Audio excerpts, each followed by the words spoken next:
Hey guys, Vaughn Joseph here. Welcome to the show. Thanks for tuning in today, you guys. We have an amazing show lined up for you today. Very excited for you guys to have the opportunity to check out this gentleman that I've got sat across from me, Mr. Allegedly Dave, author, investigator, researcher. This guy's got all kinds of amazing information for us today. So, as you know, I have to admit, I love a really good conspiracy theory. Moon landings, 9/11. I'm a huge advocate of questioning just about everything. So, never take someone else's word for anything. As you know, I always say, don't even always take my word for it. Do your own research, you guys. That's what it's all about. So, we do acknowledge there's always likely going to be some hoaxes, and there's going to be lies, and there's always going to be cover-ups and things like that are taking place out there in the real world. So we are going to go in on this subject that I found. I was doing some research on a different show, and you know how sometimes YouTube will redirect you and says videos that you might like to see? Bam! This video showed up called Flat Earth, and I was intrigued. So I had to click over, and I started checking out this video, and you know, all these other videos popped up, and then, you know, next thing you know, bam, I've got all these kind of questions. And then that's where our guest today shows up in the feed, and I see him, and there he is, and I'm like, hey, who's this Dave guy? I want to know all about him. So welcome to the show, sir. Thank you for taking the time out of your extremely busy schedule to come see us. You just got back from Texas, right? Mm-hmm. How was that? Oh, it was brilliant, thanks. Yeah? Doing a few talks out there. Yeah? So how did you get started in this whole concept of the Earth is flat? Well, pretty much the same way as you did. Yeah. I was researching something completely different and saw something intriguing in that little bit on the side, right, as you said. And I was watching a video about some esoteric experiments and wasn't really paying attention. I was doing like three things at once, really. This was going on in the background. And then he said something about the Bedford Levels experiment, right, which is an experiment that was done in a canal which is perfectly straight for 6 miles. Mm. And apparently he says that the curvature along that stretch of 6 miles should be 16 feet, 16-foot drop, right, at the other end. And I was thinking, wow, that's a short distance for that amount of drop. You know, surely the Earth can't be that small. You know, so I was about to dismiss it when I thought, well, I'll check. You know, I've never really checked whether, you know, that's the curvature. Right. I started looking into it, and I found that the curvature is 8 inches per mile squared. I'd never even thought of it before. Okay. And then I was intrigued. I was thinking, well, I've seen things way further than 6 miles, and I've seen the whole thing. Right. So that got me, you know, hooked, basically. I started looking, you know, I was on a beach one day, I was looking across at a lighthouse which was 8 miles away, and I could see the bottom of the lighthouse. And yeah, I started looking at videos, and at the time there were only about maybe 100 videos out there. This was 2014, I think, middle to end of 2014. I might be wrong. And so, you know, 40 odd videos, I'd watched them all, maybe twice. But literally a year later, there was 6 million videos on Flat Earth. So it wasn't just me finding this. It seemed to be not a movement, I hate that word, but, you know, some kind of shift of consciousness that happened, you know, 2015, basically. It just exploded. Yeah. So what sort of research have you done yourself? Have you gone out there with like a proper, like, you know, measuring and leveling devices to see distances and curvatures and things like that? Or well, I used to be a CAD draftsman. Mm-hmm. So one of the first things I did was draw the whole thing up in AutoCAD. Right. And sure enough, it matched this 6 inches per mile, only for the like a quarter of the circumference of the Earth, but that's enough, really. But yes, it matched that exactly. But you know, since I've gone out and done experiments, we did there's a whole group of us who went out back to the Bedford Levels and kind of recreated the iconic experiment. Right. with sort of mixed success, but because the weather didn't cooperate very well. And I've been to Lake Balaton in Hungary, where we did a laser experiment. Got a high-power laser with a very expensive collimator to keep the beam nice and tight. Shot the beam across the lake about, I think it's about 12 kilometers, 10 to 12 kilometers. And we went out in a speedboat chasing the beam to measure how much it would drop. Right. Got some very incredible results, actually. We found that the laser beam actually bent upwards. So wouldn't that be in, like, maybe relation to the levels of the, like, because I was reading somewhere where they were talking about maybe the Nile and how it's somehow flowing uphill or something like that, or that's the levels. Wouldn't that have anything to do with maybe the Earth just being at a different level, like, you know, the ground itself being at a higher level when you're traveling that far down? Well, you know, I don't really subscribe to this idea that the Nile flows uphill and that, because if you really go into their model, the globe model, you know, supposedly gravity is pulling in to the center at all places, so it wouldn't really be flowing uphill if that model was real. But obviously that model isn't real. We've never ever seen curved water anywhere. When water freezes, there's a huge lake called Lake Baikal in Siberia. It's about 196 miles long, and every winter it freezes over, and it freezes over into a perfect mirror. Now, if you've ever had a mirror which was slightly imperfect, distortion, right? You'd get a distorted view of the reflection, be distorted. But this Lake Baikal, again, it's a perfect mirror. Same with Salar de Uyuni in Bolivia. It's a salt flat, which is something like 100 miles long and 80 miles across. Right. And when it rains there, you get an inch of water across the whole plain. And literally it turns into a mirror where, you see people walking and it looks like they're floating in the clouds. Right. So it's a perfect mirror. You can't get that on a curved surface. Well, where did this mathematical equation come from? Who? Maybe it's wrong. It's just basic spherical trigonometry. It's an easy way to calculate the curvature. 8 inches per mile squared. That's basically it. If you draw a circle, and you do it to scale, somehow, like I did on AutoCAD. Right. That's what you'll measure if you measure it off. The size that the Earth has been chosen to be, when you apply the 8 inches per mile to it, I think over 1 mile it drops by 0.666 inches. Right. Yeah. That's kind of like a little signature. Well, we're not going to get into this yet because I know you've got something extra special for us in a bit later in the show. But I have really done a lot of research on a lot of that about secrets in plain sight. You know that's a signature. Yeah. Just then you think about the tilt of the Earth that we've been told. Right. Yeah? 23.4 degrees. Right. Yeah, it's not 23.5. Right. But if you look, that's 23.4 away from the vertical. If you measure from the horizontal, it's 66.6. Right. We're supposed to be spinning around the sun, they say 67,000 miles an hour. Right. But if you actually look for it, they say it's 18.5 meters per second or something.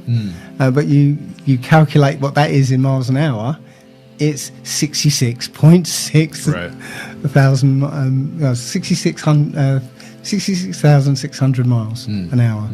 You mentioned gravity earlier when we were talking about the water. What holds us all in place then? If it's not gravity, what is it that's keeping things grounded versus other things Why are you asking me? I don't know. Not so much. No, you know what? They don't even know. They don't know what gravity is. I can tell you, they can give you their calculations and stuff. Right. But it's a tendency for things that go up to come down. Right. Everything else is density and buoyancy. Yeah.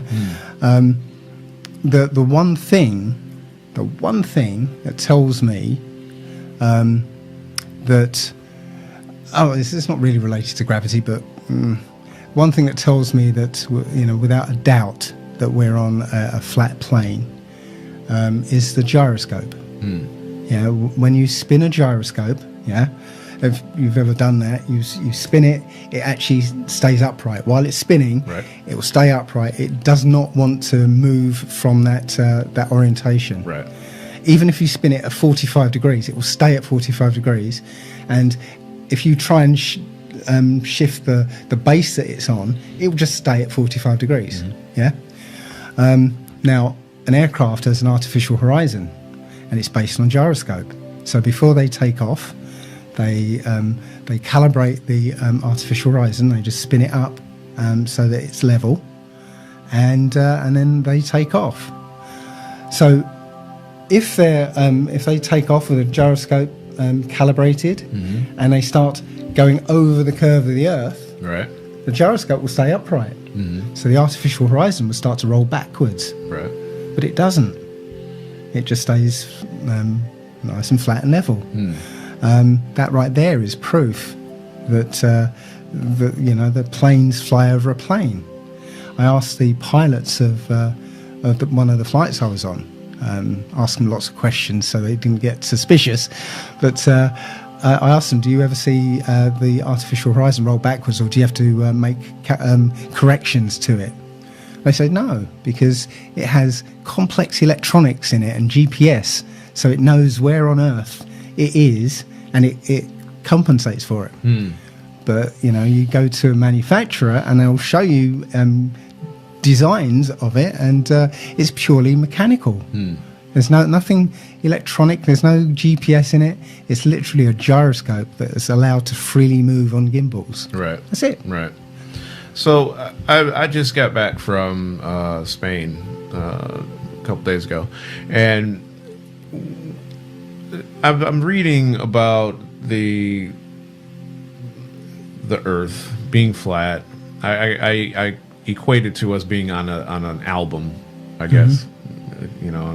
And you have your sun and your moon, all right? So how come the sun comes up at different spots then throughout the season? If it's fixed, as it supposedly is, and we're fixed, why am I seeing it come over the mountain in January, but then come summertime it's coming up over the sea, over the Med? Right. Well, it's not, the sun isn't sort of spinning round in a fixed track over the equator. It's literally going from one tropic and then spiraling inwards to the other tropic and then spiraling outwards again. So that is what causes the seasons, and also that's why it seems to rise at different places, throughout the year. So it's kind of spirographing through the... Yeah, it's basically going in and out, and literally when it's out in the outermost tropic, I can never remember which one's which, but when it's in the outer tropic, it's winter in the northern hemisphere. When it's in the inner tropic, it's summer in the northern hemisphere. So now I know we said this was going to be topical, but I'm kind of just curious about this. What drives the rotation of all this then? So what makes all this stuff move? What drives that rotation then? Again, you're asking me. No, you don't know. I figured maybe your research you might know. So again, this is where the model that we've been taught breaks down. Right. Yeah. When we're taught this as children. Okay. Yeah. It's just drummed into us as children. Right. And as a child, information comes in. We accept it as true. Why would anybody lie to us? Right. Accept it as true, and it's there. It's base truth. Yeah. You never go back to it because, why question the basis of your reality? Sure, of course not. But when you do go back and look at it, it never makes sense. I mean, what drives the Earth spinning You know, why does the Earth continue to spin at this constant rate? Especially when every time there's a major earthquake, they say, oh, yeah, that earthquake slowed down the Earth's rotation by this tiny amount. Well, if it slows down the rotation, then that means the Earth will start to slow down. Because it's like any frictionless system, you slow it down a bit, it's now started a deceleration. Well, won't it just pick itself back up then, and maybe continue back to where it was? Then what would cause it to pick back up again? I don't know. I have no idea. Because the idea is that something started it spinning, right, and it's in a frictionless environment, and so it's going to continue to spin. But then when you add in all these things that they keep saying, oh, that's slowed down the Earth just by this 0.00 whatever. Well, you add them up, we should be spinning backwards by now. You know, it's ridiculous. Yeah, there's no explanation. I don't have an explanation what drives the sun round. Right. But something that's interesting we found is something called quantum locking. You might have seen this on YouTube, where they have a ring of magnets on a tabletop, and they have this material, superconducting material, and they've got some, I guess, dry ice on top of it to keep it cool. And literally it's like a disc, and they can like tilt it at a certain angle or something, or orient it any way they want, and it will lock itself, and they can push it, and it will just spin round at, let's say, 45 degrees. Right. And also they can put it underneath the magnets and lock it in place in a certain orientation, push it round, and it will just continue to spin round. So we think something like that is going on up there, but you know, we don't know how it works. Right. You know, we're not meant to know how it works. Right. So it's just us. Then we're here, and it's, you know, it's the sun's doing what it's doing. What do you think about other planets then? So are these other planets, are they just not there? Are there other planets out there? And if not, what are we seeing when we look through the telescope and see the rings of Saturn? What am I looking at then? Well, no, there aren't any other planets out there. This is the only place there is. Yeah, this is the only place that you can stand on and live. Yeah. The planets, well, the word planet is actually Greek, and it means wandering star. Yeah. With the flat Earth camera of choice, the Nikon P900. Are you plugging? No, well, you know what? We should earn something from Nikon. Yes, because they've sold out of these cameras because the flat earthers are buying them up like crazy. Right. But with that camera, you can zoom in on a star, and you'll see detail. Every single star is unique. Right. Yeah, some look like watery fire. Some look like wheels within wheels. Right. Some look like wheels with spokes. Some look like spiky energy bursts. They're all unique, every single one of them. And again, the Bible is very clear that saying that they're celestial living beings. Right. And they certainly look like it because they look like amoeba or something that's alive. The planets are simply wandering versions of those. You know, it's the stars stay in their fixed patterns, but there are certain stars that actually kind of orbit the sun, and they do something different from all the others. Right. So we call them the planets, and funnily enough, the planets' names are the names of the fallen angels, the wandering angels that wandered down to Earth, and yeah, they're the watchers, the angels that hang around the Earth to watch what's going on. So I'm a very simple guy, right? I try to take in as much as I can. So where is all that though? So I know we were talking about, I think it was called a fermentation layer. So firmament, that was it. Fermentation. That's beer. Making beer. Yeah. You've got this layer. So everything is supposed to be inside that, or what?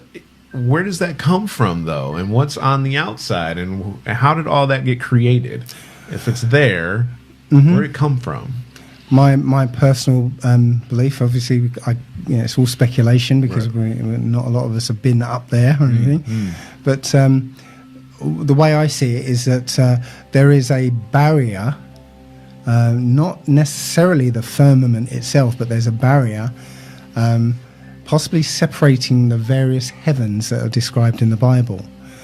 Because the first heaven is the sky, and then there's another heaven above that, and there's another heaven above that. I think there may be even 7. I don't know, but going into the weird stuff now. But the demons that are here are locked into the first heaven. They can't go above the first heaven, and we seem to be locked into that first heaven because we've shot up rockets. People have shot up rockets with cameras on them. And when you get to about 75 miles up, well, you can go onto YouTube and find this video where this rocket goes up and it hits something and then stops literally and then starts falling down again. It literally, if it was something hard and fast that it hits, it would have destroyed itself, because before it stopped, it was going at quite a rate. So it just suddenly stopped and started coming down again. So couldn't that have been maybe just its limitations from the gravitational pull or whatever that is that we don't know what is keeping us on the ground, and it just couldn't go any further due to its lack of power? And not really. I mean, it was still powered at that point. And the theory of gravity is that it drops off in an inverse square to the distance away from the center of gravity. So if anything, the further up it gets, the less effect gravity has on it. So, according to their theory anyway. But literally, this rocket was powering up there, and then all of a sudden, thunk, just twacked and stopped. And stopped, because it's spinning all the way up. It's almost hard to watch because it's spinning so much. And all of a sudden, it hits, stops spinning, and then falls. Wow. And when you see the trajectory of all rockets that go up, seems they all curve under that 75-mile limit. So I don't think that's the actual firmament personally. I think there's another full firmament where the sun and the moon, or not full firmament, there's a space above this barrier where the sun and the moon move around, and then you get the firmament where all the stars are embedded. Now, interestingly, there was a guy called Admiral Byrd who went down to Antarctica. You guys save that. You guys save it for the break. We got to take a quick commercial. Okay. We'll be right back. We're going to be talking about Admiral Byrd because I know about this one. See, I know a little bit of something about something. So we're going to talk about that. We're going to talk about the Coriolis effect, and we're going to talk. Did I even say that right? I don't know if I said it right. Doesn't matter. We're going to talk about that. We'll be right back. Thanks.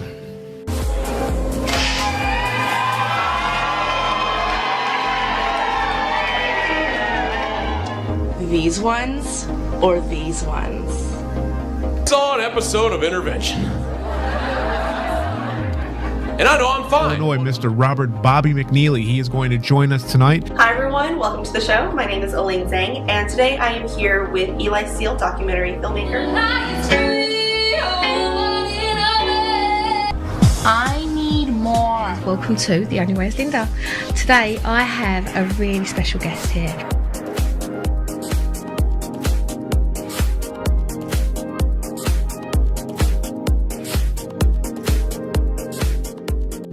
Welcome back, you guys. Vaughn Joseph here. Thanks for sticking with us.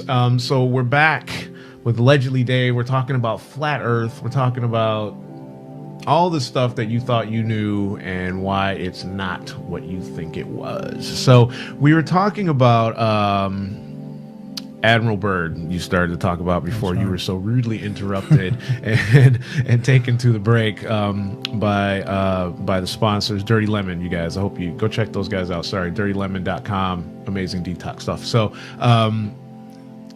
fire. Admiral Byrd, yes. He led about 4 expeditions down to Antarctica. Right. the last one, I believe it was Operation Deep Freeze or High Jump, I can't remember which one. He went down with a huge military group with hundreds of planes and thousands of personnel. I think it was supposed to last for several months, but he came back after a couple of weeks with half the planes missing. So, funnily enough, just after he came back, I think it was 1950. My memory's gone. But yeah, the year after he came back, if you look in the Encyclopedia Americana, under Antarctica, it tells you there's a dome at 13,000 feet in the encyclopedia. So it kind of suggests that they were flying these planes down in Antarctica and kept hitting something that was up at 13,000 feet. Kind of like time travelers. I don't know if you ever saw that. They couldn't get through and it was just a barrier. Yeah, but when Admiral Byrd came back from Antarctica from the last time, immediately after, the US and Russia started firing nuclear missiles straight up. And when you look at the footage, you can see it's called Operation Fishbowl, funny enough, Project Dominic. You can find the footage on YouTube. Right. You'll see that the explosions, are exploding against something. The ring of the blast goes outwards in a ring, not as a fireball. Right. So it's exploding against something. Right. Okay. Yeah, that was in 1962. It says. Ah, right. Yeah. Yeah, and Project Dominic and Operation Fishbowl, Fishbowl, so fairly obvious, but Dominic is actually means of the Lord. Fishbowl of the Lord. Right. So, somebody knows something. With regards to Antarctica, because we say on the globe that it's at the bottom of the globe, but if the Earth is flat, right, and the Earth isn't it's not spherical, it's flat, would that make Antarctica be on the outside then? It kind of like some kind of barrier or barricade then on the outside? It's like an ice ring around.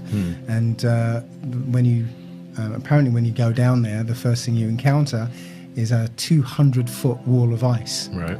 That's what's keeping the oceans in. And then if you manage to get on top of that ice, you've got like 300 miles of ice plain, and then 2-mile-high mountains. And then beyond that, it seems there's more continents that we've not heard about. So there's stuff out there that we're being kept in the dark about, sure. so to speak. Admiral Byrd actually said that there was a continent the size of the continental US, the other side of Little America, which was the base they had. So they had the Little America base, and then there was what they called the South Pole. And Admiral Byrd said beyond the South Pole, on the other side of Little America, is this massive continent which is uninhabited, and it's free of ice, got warm water lakes and everything. So does the Earth have an edge then, do you think, beyond that? Well, there's a book called Worlds Beyond the Poles, and it's said to have been written after Admiral Byrd's trip, and it suggests that they couldn't find the extent of this landmass. Right. They would fly out in 2,000 odd mile distances, lay a base, then come back and then fly on from and see. And they did it a few times, and they didn't find the end to it, which is why a lot of people subscribe to the endless or infinite plane theory, that we're just one puddle in an infinite plane of ice. I don't really subscribe to that. There's a map that surfaced. It's a 100-year-old map. I think it appeared in Hawaii or something, and it shows the kind of flat Earth map in the middle, and then other continents around, continents we're not familiar with, sort of spread out around. And interestingly enough, that the other side of where Admiral Byrd was saying, there is a continent about the size of the continental US. Really? So maybe there's more knowledge out there than we think. Wow. So I guess one of my big questions has been throughout all this, reading and all that stuff, is why? Why has all this been kept a secret, or we've been deceived? What is to be gained by all that from, like I say, NASA's, showing us all these fake images and so on and so forth, the videos that we see, the moon landing, all that stuff, fake.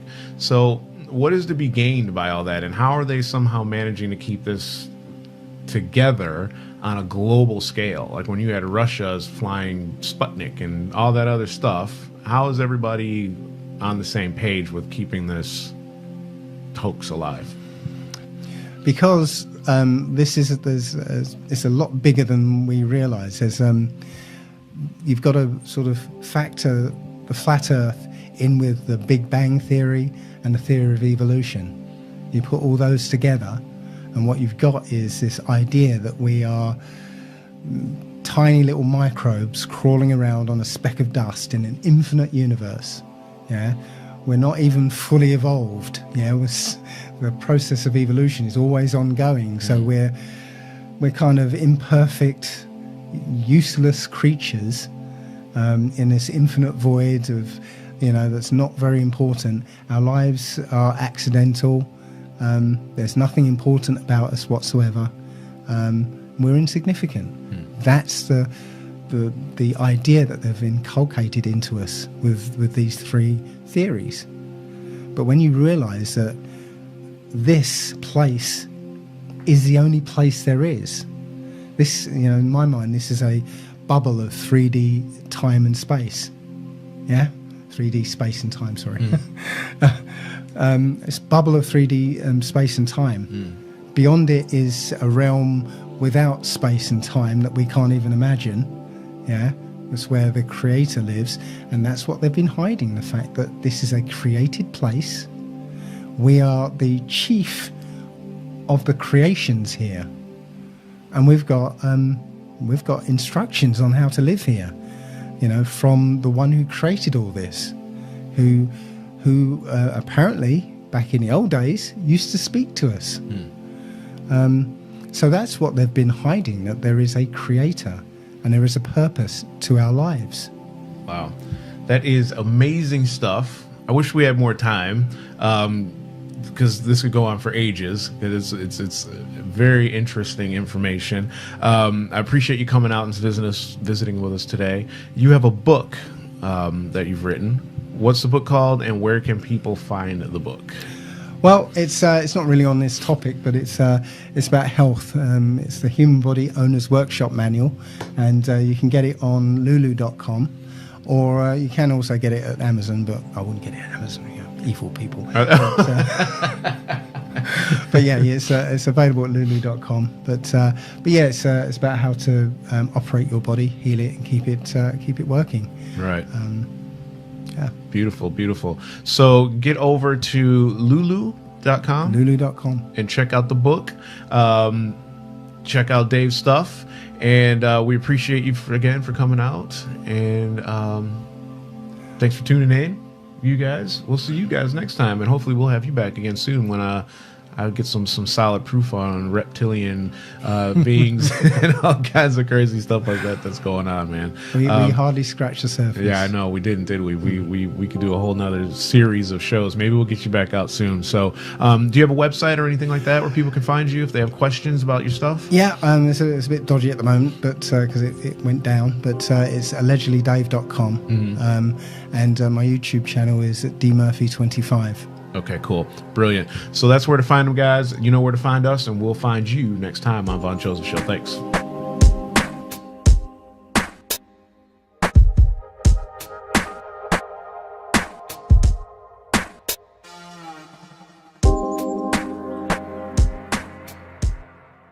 Miles.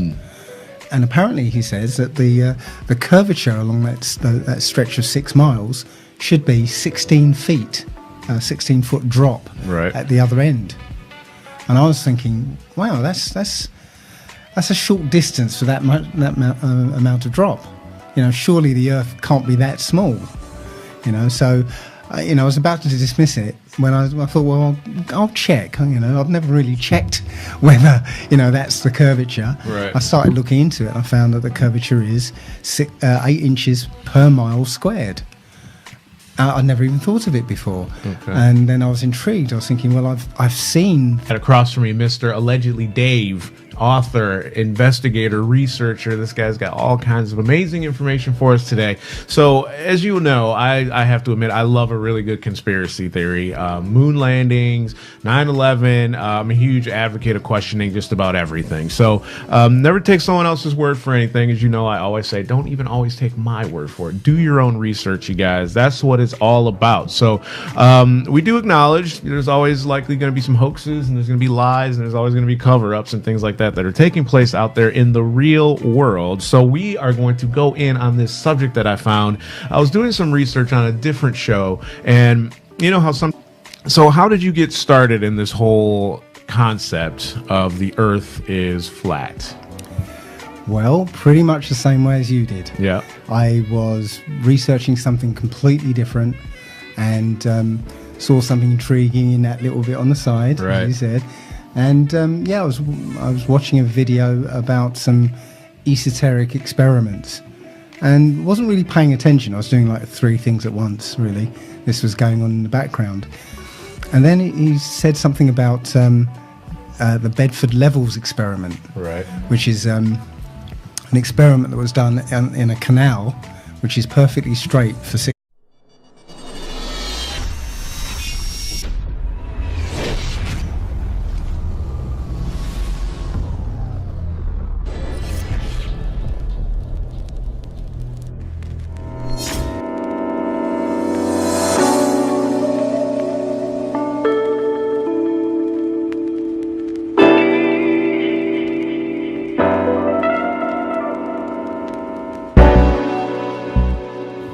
Hey guys, Vaughn Joseph here. Welcome to the show. Thanks for tuning in today, you guys. We have an amazing show lined up for you today. Very excited for you guys to have the opportunity to check out this gentleman that I've got. Sometimes YouTube will redirect you and says videos that you might like to see.